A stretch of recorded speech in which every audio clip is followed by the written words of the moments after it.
You're listening to a workshop from the Reach Australia National Conference in 2026. This workshop is Placemaking for Churches, how place can help grow ministry and connection. We pray this resource is fruitful for you and for your ministry. If you do find it helpful, can you give $5 to help support the people and the network behind it? Your gift helps us to make more gospel-centred resources available at churches across the nation. My name's Andrew Robson. This is Shayne Evans. There's our pictures. So I work full time for Reach Australia.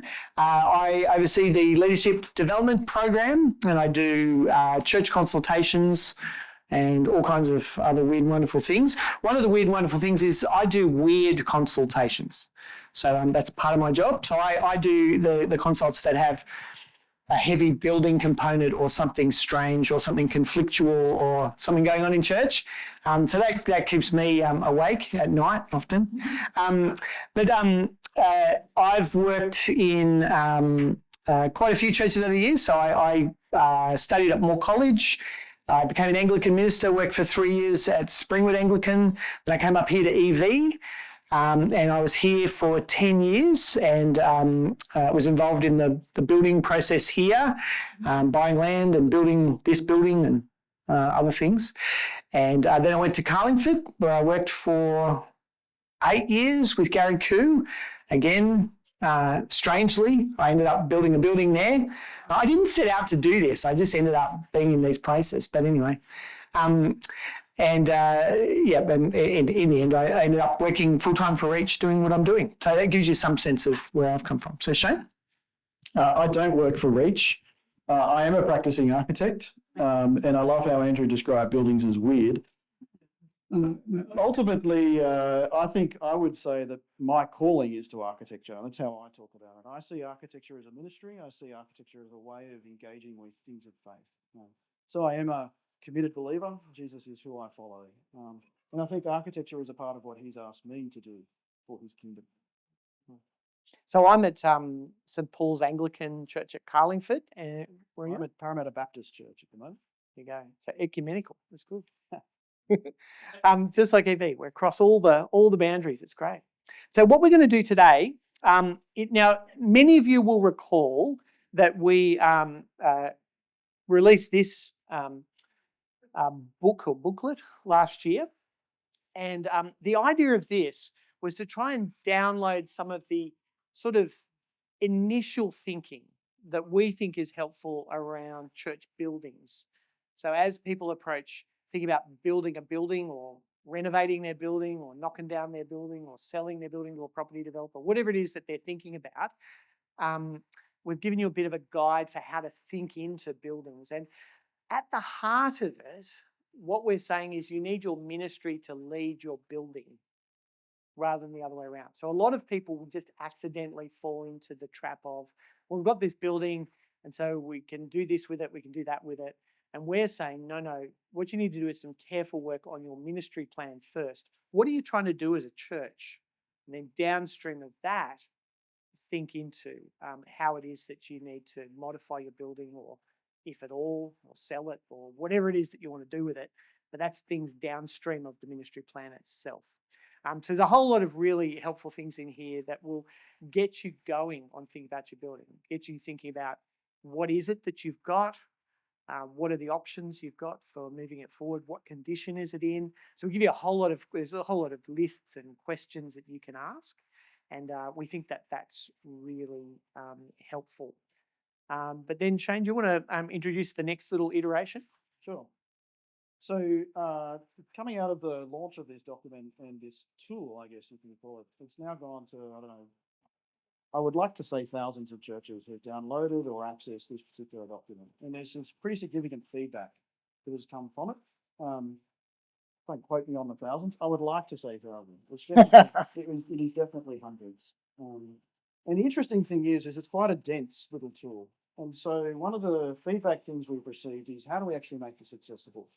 And from our perspective, and I'm meaning that from Reach and from Stendhal and architectural practicing architects, we're interested in you being empowered to actually find ways to make your built environment work for your purposes.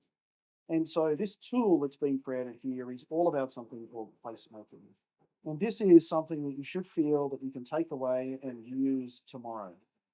And it's essentially a bit of the homework that the document, the broader document, the orange document, says that you should be able to engage with. And it cuts to the heart of how you can start to make your place work effectively for what you need to do. Now, I'm very conscious that as architects, and you guys are probably the same, we all have our lingo. We all have the way that we describe certain things, and placemaking means something quite deep to me. It might not necessarily mean something quite deep to you. So when Andrew and I were riffing on this, and there's the next slide, thanks, Andrew. I guess the best analogy that we can give you for why are we talking about this is you understand, I'm sure, intimately the distinction between a house and a home. Are they the same thing? And from our perspective, certainly from mine as a built environment professional and from Andrew with all of his experience, we are, and all of yours, I'm sure, would know that a house is not the same as a home. And the house does not necessarily need to be yours. You can borrow one, you can rent it, you can sort of flexibly, you can couch share. You can have an experience's house and yet still make something that is home. And so when we're talking about placemaking, what we're talking about is the making of place. We're talking about the making of home in my analogy from before. The thing to recognize though is that it has a making component. It's not just talking about house and home, it's not just talking about place, it's about making place, placemaking. And so the thing to recognize here is that there is an intentionality that's required. Homes don't just happen, homes are made. And it's not just about the physical environment, it's about the way that the physical environment meets and matches a whole bunch of cultural and social and relational things that start to manifest. And your physical environment influences and is influenced by that. Now, there's a definition that we've given here, and that basically says what I've just said. There's an intentionality about making a place.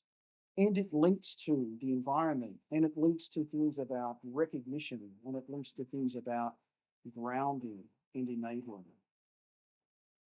This is a two-way conversation we're going to be having this evening. Does that make sense? Good. That didn't feel super two-way, but why should churches care about this? Now, there's a couple of things to say here. Sometimes this sort of architecture speak is a bit strange, and I think it is sort of, there's language there that's understood by architects that I think some of us in church world, it helps us to begin to understand some of these other disciplines and get a bit of a sense of it. But we do, I think, instinctively get this. And another way of coming at it is you think, well, our buildings are part of the purpose that we're charged with. So we've been given the Great Commission, right? We're being told to go and make disciples of all nations. And so I take it that's that sense of making new disciples, seeing them converted, and growing people as disciples. Those things happen in places and spaces. And so our place and space are important because they're the place very often largely where we do this disciple making. Of course, we go out from there and we do it in our homes and we do it in our workplaces, but our church spaces are actually quite important in it. And there's a lot to think about. And as hopefully you'll see this as we talk here, we already do a lot of this stuff. It's just that we're giving some framework of words around it. So we do know that our buildings have purpose, and that purpose is aligned with the Great Commission. I think the other thing to say that's important, and we'll cycle back to this a little bit later, we are embodied creatures. So we physically do occupy space. God has made us to be body and spirit together. We're not, the dualism of separation, all that sort of stuff. We are embodied. So our bodies matter. So you know that instinctively, right? If you're sitting in a church, an evening church meeting, and the lights aren't bright enough and you can't see the text of the Bible, it's hard for you to follow the sermon. If the sound system isn't working properly and you can't hear the preacher, that's not working. If the acoustics in the building are terrible, I'm thinking of one building, particularly one of our newer buildings in the diocese, where it's over deadened. And so when you sing in that building with a great crowd of people, it feels like you're singing by yourself. That kind of sucks. And so you see, there's a couple of examples where the way the building has been configured interacts with our bodies and the way we occupy the space in a way that's either helpful or harmful. And so I think sort of thinking from that angle can sometimes be quite helpful. You want to say anything else? Oh, I think stuff will emerge. So keep pressing on. Yeah. All right. So we've got a bit of a framework here that we're thinking about. So we're starting with understanding. Do you want to have a crack at that one? We'll just take you through these three, and then we'll have some time for questions then. We've got the booklet on the seat, so there's no surprises here. Our framework broadly that we're tailoring for you tonight, or giving to you, comes in three parts. It starts with understanding, it moves to identity, and it touches base on presence. And each of these three things are, I guess, lenses for you to look at when you start thinking about placemaking. The first one, understanding. What it boils down to ultimately is, can somebody who is seeing, looking, experiencing your place understand what you're about? Let me say this another way. Whether you like it or not, your built environment is saying something about you. If you stop to think about it, I think you would agree with me. It's just that all too often we don't necessarily stop to think about it. So what this is trying to say to you is, what is your built environment saying about who you are? Can they understand what you're about? There's some prompt words that our document starts to give you. And the thing that I like starting with in this context is the threshold. And you would be aware that if you're a newcomer to your church environment or somebody who is not used to a church, that crossing that threshold can be a really significant moment. How many of you have experienced the person driving in to your church, not finding the space, and then driving out? And that happens. And it says something about who you are. It could say something good, or it could say something bad. It's not a judgment. It's just trying to open your eyes to the fact that this happens and giving you a toolkit to start thinking about. First lens is understanding. Do you understand what your space is saying about you? And can somebody else understand what you're about? Yeah. An illustration of that, when I first arrived at St. Paul's, Carlingford, I don't know if any of you ever saw that building in its original form. Gary Koo said to me, he said, "Oh, this building, like people can't find the door often." And he said, when we have funerals, you'll find people in the garden trying to find their way into this box and they can't find their way in. And I thought, sure, Gary. Sure enough, the first time I did a funeral, I walked from the building and there was a lady in the garden, standing in the garden in her lovely funeral outfit, trying to find the way into the building. The building's door was so unclear in the way it interacted with the space that the first time visitor often couldn't find how to get in. And it was really strange. My children, the first night they went to youth group there, because it had like a door in the middle of the box and then like a staircase that came down. Look at Sam. Sam remembers this very clearly. The stairway that came down. And one of my children said when I picked them, I said, "How was it?" And they said, "Oh, it was good, but it was a bit scary going in because it felt like we were walking up the tongue of a dragon and down its throat." And then I looked at the building, I thought, that's right. Like it was like this dark hole that you walked into, and it wasn't at all welcoming. It wanted to be welcoming. It was a church that wanted to be, but the way it was configured and lit and all of that, and some of the lights were out. There was broken lights and stuff, so it was probably it was probably designed to be better than it actually ended up being. But anyway, that's an example of this placemaking thing. Now, one of the things I realized we didn't say just before we go on, this book is designed to work for you thinking about your building in its fullest extent. So if you've got $100 million building project or a $20,000 building project or anything like that, that's what this one is for, and anything even smaller than that. What we're talking about here, this kind of stuff, this placemaking stuff, some of this you can do with no budget. Some of this is stuff you can do just or with $100. You can transform something. Some of the stuff that this thinking might stimulate for you and your church, you could do this week with no money and make it better. So it's a way of thinking into the space, a way of thinking about the space and being critical about the space and how you can make it better and trying to apply, as Shayne said, intentionality to what you're doing. Yeah. Oh, are we clear on understanding? Do you get a sense of what we're trying to do there? Can people understand the space and know where to go? Yep. You understand? You understand? That's good. Lots of understanding. Well, the second one then, as I frame this 3, is about identity. And it's really to start to frame the fact that buildings and your built environment can influence how people identify what you're about. So some prompts that are given here start to say that spaces, once again, say something about what you're about. So are you being clear about what you stand for? Are you being clear that hospitality is a key part of who you are and people can identify that about you? It's the same stuff about understanding, but just with a slight greater degree of detail.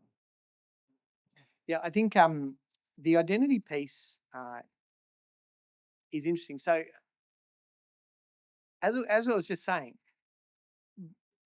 you can think about doing a major building project, right? You can think about spending hundreds of thousands, millions, hundreds of millions of dollars, all those things get done. But often in the short to medium term and often in the long term, you've got to work with what you've got. So if you think about different kinds of buildings that you might occupy, how many of you occupy old classic church buildings? Yeah. So the old classic church building in Australia, it has enormous positives and enormous negatives about it, right? So what are some of the positives of an old classic church building? You know, the Sydney Sandstone Anglican Church, or, you know, those. Yeah, you know what it is straight away, right? That's one of the things. Very clear. What is this? We know. What else? It's beautiful sometimes. Sometimes. Yeah, if it's well maintained, it can be beautiful. Yeah. Yeah. What else? Atmosphere.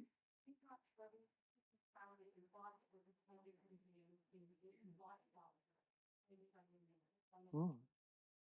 What does it say about, what is it saying to the world around? What are some of the things it's saying? An old classic church building that's well maintained. History, right? Connection with the past, you know, and now if you yes, you've got that as well. The transcendence thing, the sense of sometimes that was actually what they were trying to do. Yeah. Sorry. Yes. I think that history thing is really quite an important one because in our world today that the outsiders have lost a lot of that. And so they look at the church and they go, oh, you guys have got history. I think sometimes that's part of the little impulse we're hearing of some people coming back to church. They're kind of going, I'm feeling rootless. This is something that has roots. And an old building will give you that. What about the negative side of an old building? Sorry? Sounds terrible? What do you mean sounds terrible? Honestly, sometimes the acoustics are better. But yes, sometimes the acoustics are terrible. Yep. They cost money. Yeah. Heritage. But what about identity? What are they saying? What are some of the negative things that might be received as a message? Old-fashioned, yep. Out of date, that kind of stuff, yep. Uncomfortable, maybe. Cold, that kind of thing, yeah.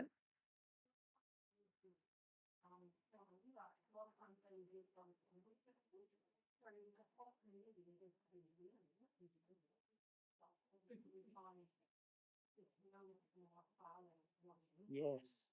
So it's a tiny little building in a suburb with 100,000 people in it or something. It's communicating that really we're not expecting any of you to actually come. Yeah, yeah.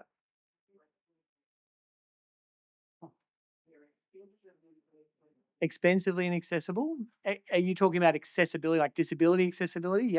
Yep. So there's a sense of unwelcome it might be sending to a certain segment of the community. What else? Inflexible? So that's the negative side of old-fashioned, isn't it?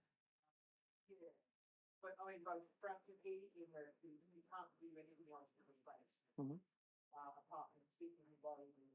Mm-hmm.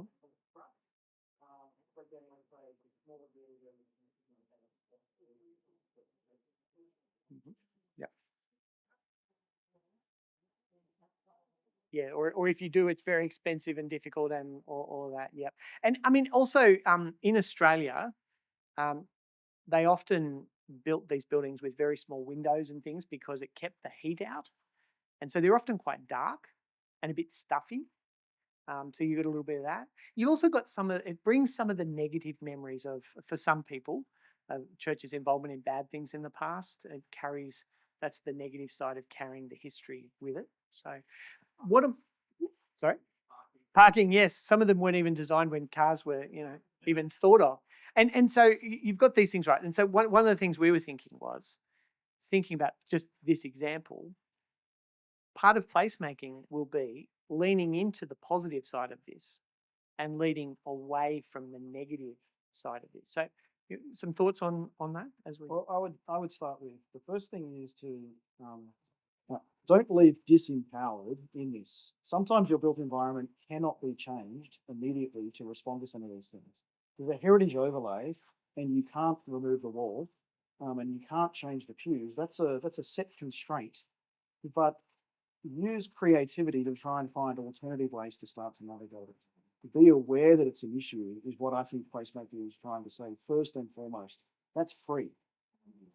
You can be empowered in that.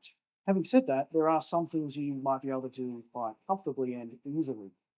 One of the things we were talking about in this context is light is a really interesting way in those older buildings of actually saying, hey, welcome.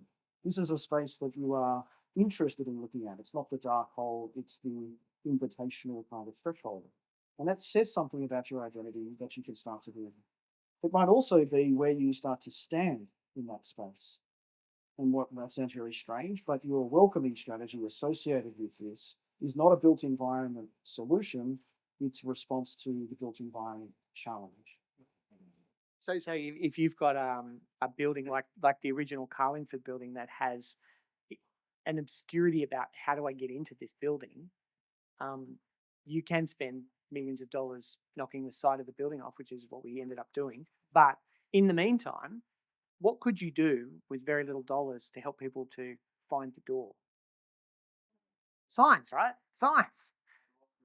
Have welcomers outside. Have the welcoming begin in the car park and have people who can guide people in. Lighting, right? Very cheaply, you can change the color of the lighting in your building. A lot of churches go with the extreme white, blue shade light. Generally, not 100% universally, but generally, the yellower shades will be better, and dial it up. More light, put more light in a darker space. So we're talking again about the old buildings, right? Put more light in the dark space. You can do that for $50 at a lighting warehouse. You can get all the lights you need for most churches and will substantially lift the light level, right? That's just an example. Maybe you've already done that, but if you haven't, you can do that very cheaply and get a real lift, and you're pushing away from the negative and while still accentuating the positive, so to speak. And I'm sure if you started thinking about it, you could come up with your own kinds of solutions. You've all been to that nice cafe that you enjoy, and the nice cafe that's got good coffee, but that you don't enjoy the space. Can you all resonate with that kind of, it's not even about church, it's just about place. It's the same logic being applied to your facilities for community. There is a third lens, and that's really then about presence. So this is then that experience of the person in that space. Understanding, do they understand who you are and what you're about? Can they identify what you value? And then what is it like to be present in that space? And you already have the tools. Each of us have 5 senses, and all this tool is asking, all this step is asking is apply your 5 senses to your space.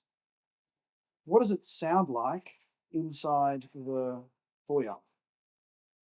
I don't know what you experienced, but I was out in the foyer just down the road here, as in like 100 meters away, in this church, and the audio system was blasting as I was trying to sit there.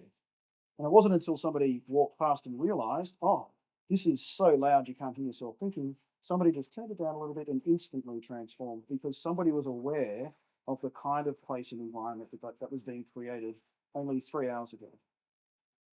You all can hear, or many of you can hear. Not everybody has that sense. But at the end of the day, it is something you can naturally apply to your own space. What's the next one?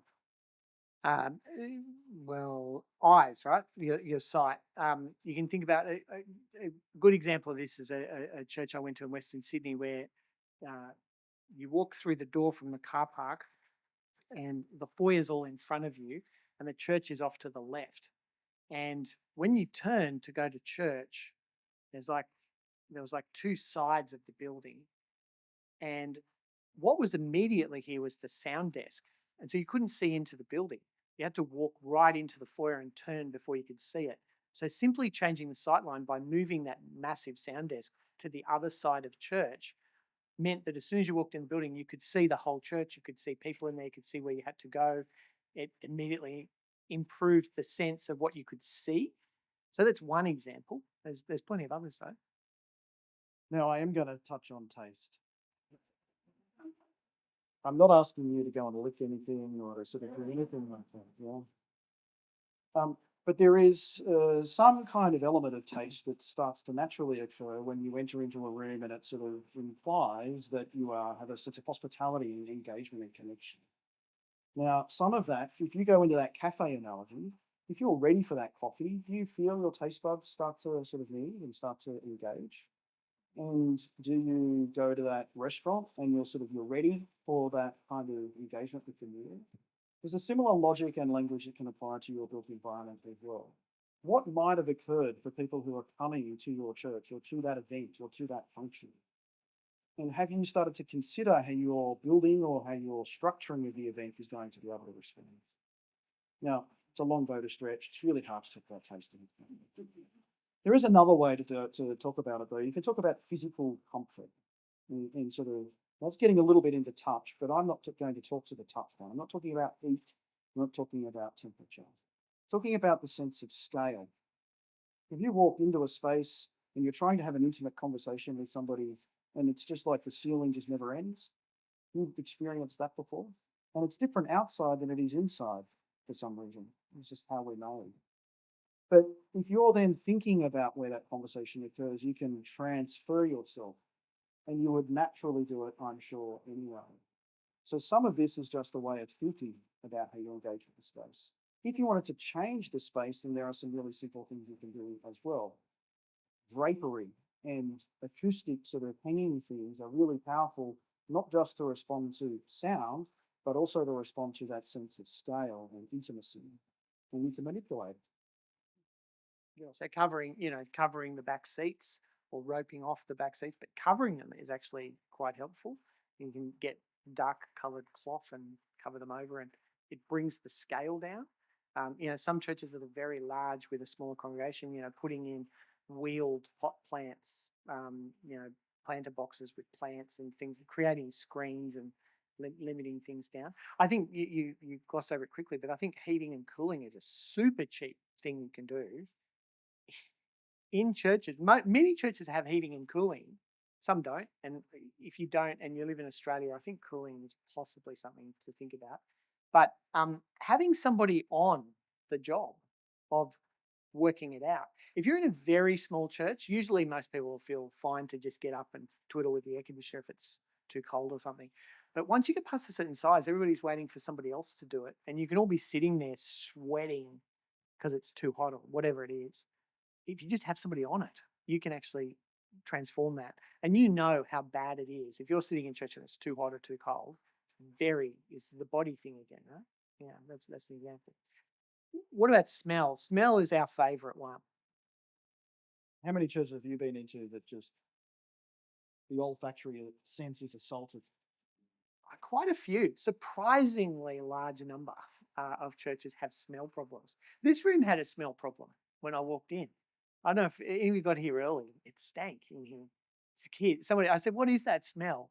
And somebody said, "It's kids."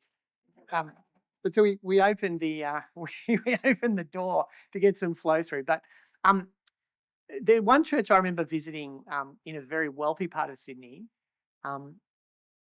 had 60-year-old carpet and had some leaks and had a very serious stink problem. And what was interesting was the suburb they were in, I think the church would have been competing with the sewage pumping station as probably the worst built environment in that suburb for a person to walk into a smell of just this smell of mold and decay, and the light was coming through and all the motes of dust were everywhere, and I just thought, no, like, just fix the carpet for goodness sake. It would have. Sometimes you just got to act on that. That's going to make people sick, and smell is the most disgust causing negative. So if somebody comes to your church and is disgusted the whole time by the smell, do you think they're going to come back? This is not. That's terrible. I mean, you've seen it too, right? Oh, I've seen it far too often. Although sometimes I get the really bad ones, which are with mold issues everywhere, and we're trying to then resolve a rising damp issue along with a smell issue, and that's actually got health considerations.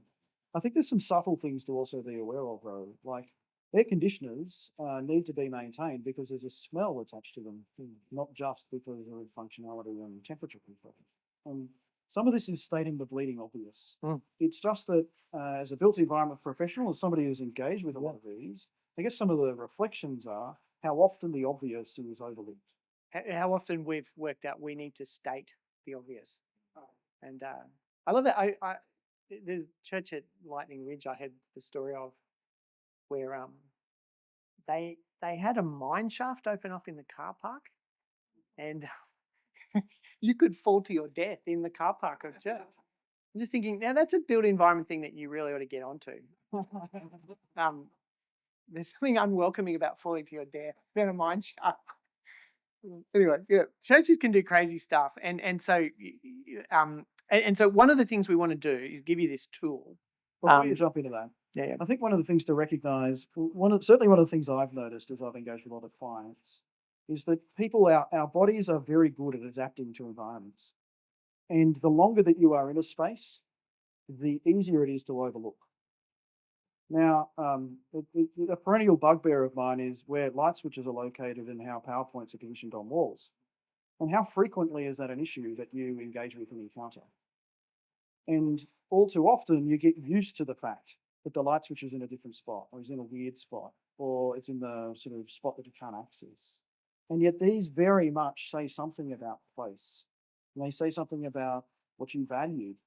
They say something about how you engage with that space and what it means to be present. Now, I guess what I'm just wanting to start before we launch into the tool and the walk is to just recognize that one of the fundamental things is God's made us to be very adaptive. And this tool is being created and sort of tabled to provide an opportunity to jolt that, to actually prompt you to reassess. Take that moment to actually engage again and ask the obvious, which leads us to, I guess, this tool. So if you look at the book, the little blue booklet, turn to that page. It's designed as there's like a checklist almost that runs all the way down like that. And what this is I think you technically call it an heuristic. So it's a list of questions that forces you to sort of ask questions of the environment as you walk through it. And I mean, as Shayne was just saying, we're very adaptive creatures, and that's why having a set of questions, but also potentially running through these questions with somebody who's not as familiar with your site. So perhaps somebody who's like a mature Christian who joins your church would be a good person to tap. When your brother, who's a Christian, visits from interstate, get them to go through this with you, and they'll look at the space afresh and answer these questions slightly differently to somebody who's been there for 30 years. But we think these questions are very helpful. Yeah. And some of them are just obvious questions.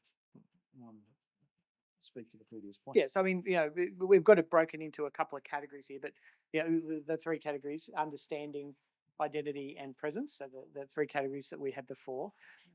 So for example, the first question there in understanding, can people understand the space and know where to go? For example, welcome. From the street or car park, is it clear where to go and where to enter? As someone approaches, does the place feel open and welcoming or unclear? So I've got a couple of my brothers from Tasmania there. We did a consult there a couple of weeks back.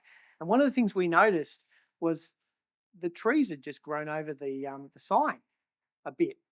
So it was actually quite hard to see their sign. And also their sign was arranged, behind their sign was a large petrol station. So it actually was quite hard to see the sign in any event. So just doing some improvement there. And we saw it as outsiders because we were actually driving up, not having been to the church before, and trying, where do we turn in?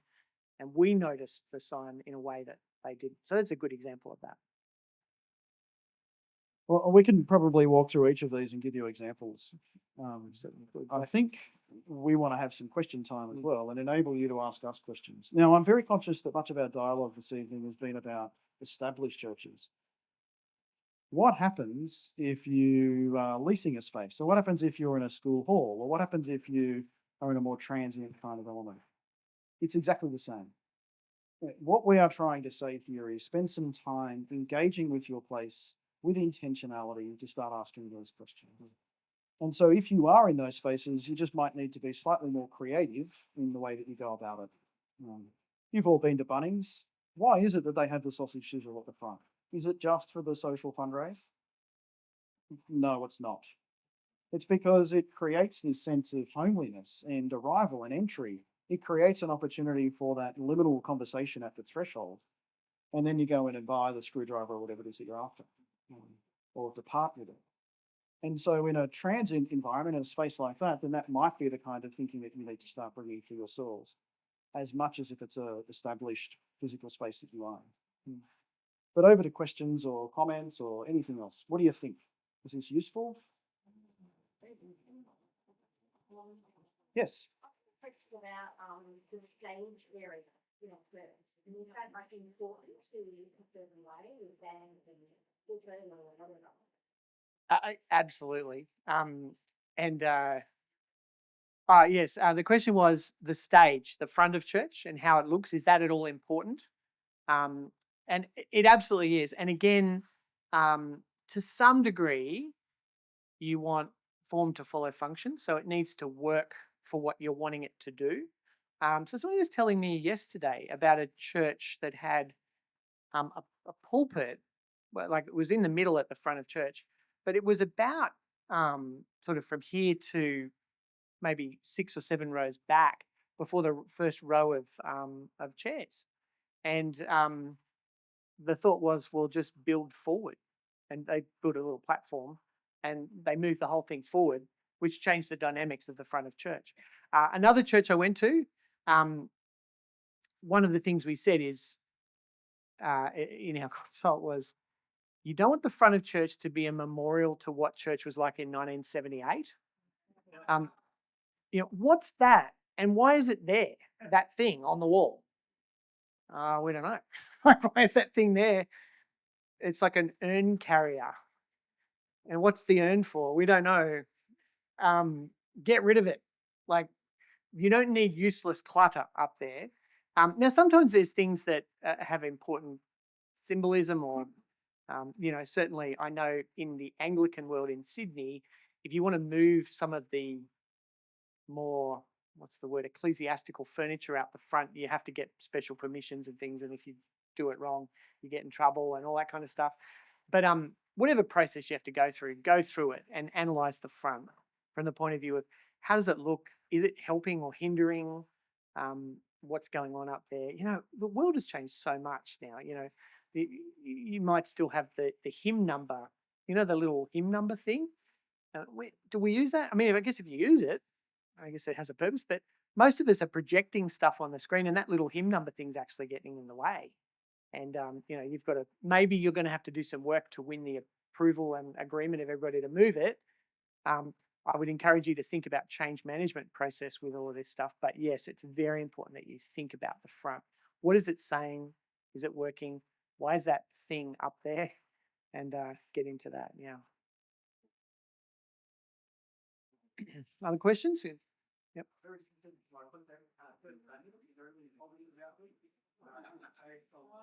What do you mean by church banner? A crocheted wall hang, macrame wall hanging. Yeah. What does it communicate? Yep. Yeah. Yeah. Yep, yep, yep. And it's probably got, if it's still up there, it probably has some kind of reason why it's still up there. Like, not always, actually. Sometimes it's just nobody thought to pull it down. But sometimes, it's memorial to all the church mothers that died in World War One or something, and there's some other thing going on with it. But yeah, I mean, thinking about that kind of thing, that's in the realm of what we were saying before about what's that and why is it there. Sam, you're a bit of a church banner expert, I would have said. What do you think about church banners, like in a more modern setting?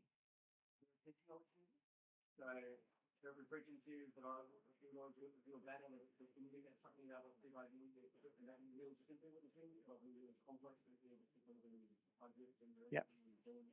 Yeah. So, and Sam did not crochet the banners. So these days it's quite cheap to produce the vinyl banners that you can get from signwriters using relatively cheap graphic design programs. So you can get quite striking things that you can hang up temporarily in church, that really are doing a much better version of the job that macrame thing was trying to do. But now it's cheaper, better, and what's great about what Sam did this at Carlingford was would generate these things and put them up. They told you to remove them.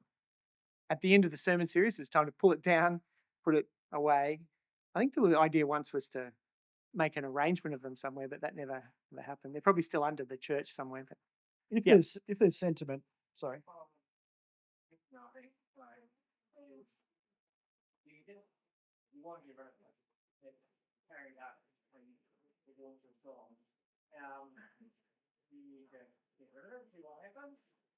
What? No. Why is it there? You've got to ask the question. Why is it there? And you've got to be able to answer that question. Yeah. Mm-hmm. Just people forgot to pull it down. Yep. I think it's a judgment call on your church, the relationship you as the leader have with your church, and how they might respond. You've got to kind of, I mean, is it the kind of thing that everybody's going, why is that thing up there? Get rid of it. Or is there a little cadre of people who go, oh no, by pulling it down, you're just absolutely throwing out our heritage kind of thing. If you've got that kind of a thing going on, you're going to have to do a bit more work. Now, your elders, your parish council, your whatever it is, your group of people that meet together as leaders of church, they will be able to help you with that. Float it with them and say, what do you think would happen if we tried to move this? They go, oh, Beryl would go nuts. And so you've got to go and talk to Beryl and explain to Beryl what's going to happen. There are design solutions to this though. So we've encountered similar kinds of things before, and we've celebrated the crocheted banner. It's taken off the wall and it's repositioned, it's framed, it's cleaned, something else happens with it. And then eventually you relocate it and it's sitting in a different spot and it's still significant to the community, to that individual. And instead of just dismissing it, it's actually engaged with. And then more meaningfully, you then adapt a more contemporary solution to it if it is helpful for you. Now, I've just walked you through a change management process ultimately, but there are really valuable things embodied in these things that don't just need to be thrown away. Just because the PowerPoint is in the wrong spot, you can reverse it and actually go, this is something funny. It creates this cultural moment. And so the room gets called the dodgy PowerPoint room. And, you can see how this creates that sense of place. Who here's seen it being called the dungeon or something nearby? How many of you have those kinds of spaces that are apart? And they're partly things to celebrate if you actually reimagine how you talk about them and use them, not just dismissing them. Yep. So if you turn to page 5, no, I kid. I think one of the reasons we created this tool as a walk was for that exact reason. And the booklet does indicate, say, just do this once a year. It doesn't need to be something that you ignore. And yes, it might not be in the urgent category because there's so many other pressing needs, but it can rise to the top. If you choose to say, when that working bee is happening, hey, we're gonna ask these 3 people to undertake the placemaking walk this time. And if the culture of your leadership is to actually say, yeah, we want to hear accurately what you're identifying, then it can become little mini projects you might start to respond to. You could even try gamifying it a little bit. So have a competition. Say, $100 budget to transform church, what would you do? And get 2 teams to compete and come up with proposals or something. Divide your elders group into 2. This is the best kind of division you could have in your elders group. 2 teams, get them competing for concepts. And there's lots of stuff that if you get, because you would just started that by saying, you know, it's kind of low priority. What did you say? They slip below the waves, don't they? There's other things. Yeah. But the crazy thing is, some of this stuff can be done super quick. Super quick. If you just get a bit of energy into it, in an hour you can come up with some ideas that you can then execute. Like you could literally do it in the next hour. So I'll give you another example of a church recently. They had the classic 2 rows of pews with an aisle down the middle, and the pews were very flat, very just straight on down. We just recommended that they tilt them like that, so that the people could see each other, and when they were singing, they could see each other because the pews were at an angle. So the minister went through. He said it took me like 20 minutes to do it, and one of the wardens wasn't happy, but he said, "Oh, let's just try it for this weekend." And at the weekend, everybody loved it, and it really helps. It didn't cost anything. Took a few minutes, and it's done. And everybody loved it. And it warms up the sense of community in the church. That's a really good example of low hanging fruit that you could hit with a quick. What can we do quickly to make this better? Get that game thing happening. Get a bit of energy around that to do something quick in this space. It is true, though, that if you don't engage with it, it will have an impact. And it can be negative if you ignore it. So it's low urgent, but it can become higher importance.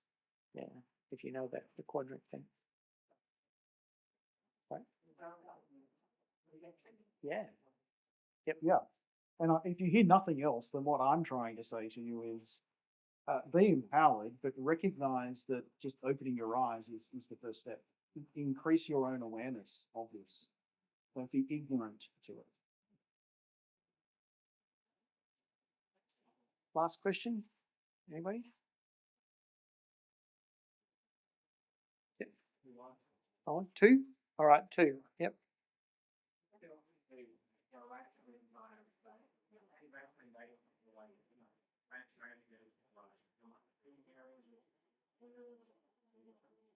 I do, but that's not the kind of thing we're talking about this evening. So come and have a chat to me. I think Stanvale's sitting in there where they're all day tomorrow. There's lots of thinking on that stuff that you can tap into. Yeah.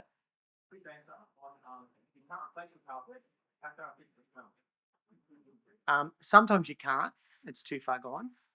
But sometimes getting a commercial clean will fix a lot of it. Depends what's going on. And the enemy of smell is oxygen, ultimately. And so depending on how bad it is, if it's just a smell issue and there's nothing underlying that's causing it that needs to be resolved, then usually it's an oxygen solution. So just ventilate the space. Well, it's ventilation primarily, but sometimes you might need to add oxygen into the environment. Tony Mitchell, who is one of the guys running all of our logistics here for this conference, he's here at church. He used to run a carpet cleaning business, and he told me churches are crazy. He said, you just need to pay a commercial cleaner every 2 years to clean your carpet, and they last 3 times as long. He said, churches don't do that. So they leave it, and they'll save $1,000 over 5 years in order to spend an extra $20,000 on their carpet too early. Yeah, that's a maintenance comment, isn't it? Well, certainly from our perspective, as we iterate, I guess to conclude, we see this document as something to enable you to do something meaningful about your built environments. Place making, house, home. Be intentional about it. But it's also true that we've spent a lot of time talking about the things that you might need to spend time on now that you can immediately do. There are also bigger questions sometimes that your built environment has, which is why the orange document exists. And so just to sort of couch this inside that context, this is a part of that broader ecosystem and a way of thinking about how your built environment enables you to do effective ministry. if you complete all of these bits and pieces, it's helpful to be aware that you can send through your workshop worksheets, your completed worksheets to us. And we'll happily synthesize that and give you, I guess, a really simple way of saying what might be your next steps. We call that sort of like an insights report or something like that. It's a really, once again, us trying to enable you to think more specifically and effectively about your built environment and your property assets and how you can enable them to be effective in Australia. We're really keen to see Jesus' kingdom brought near. We just happen to be architects. You happen to be an architect, yes. I think, yeah, I mean, to just think about this orange document. Why is it staying with the birthday? I'm too close to the speaker. Okay, I'll come back over here. One of the things I mentioned with this is the ministry plan drives it. Drives your $30 million building project, drives your $100 building project. Thinking into what you're trying to do is the beginning of the whole thing. So we certainly think we can help you with that, thinking into your ministry plans, thinking into how do you lead church better. And I mean, to give you a plug for what I do, I think the Leadership Development Program is very helpful for church leaders in thinking about and just bringing together a whole lot of thinking on how you lead churches. And a big output of our Leadership Development Program is clear training on how to develop a strategic plan or a ministry plan, which is the core for moving into, we think, the core, the first step to moving into what are you going to do with your building if you're thinking about bigger things, right? Fran, that's it. We're done. Can I lead us in prayer as we finish? Loving God and Heavenly Father, we thank you and we praise you for calling us to you, for calling us into your service, to making us your children for all eternity by the blood of Jesus. We pray as we're in this world, as we're in these bodies, in this tent, that you would give us the ability to think well about church in all of its ins and outs, and particularly as we think about inhabiting the space of church and making church a place, engaging in that placemaking work. We pray that this might be a helpful framework, a way of thinking about the spaces that we use for church and how we can use them better to remove distraction, to enable people to hear the gospel better, to build community better, to welcome newcomers better. We pray that in all things we would strive to these ends, and we pray this in Jesus' name for your glory. Amen.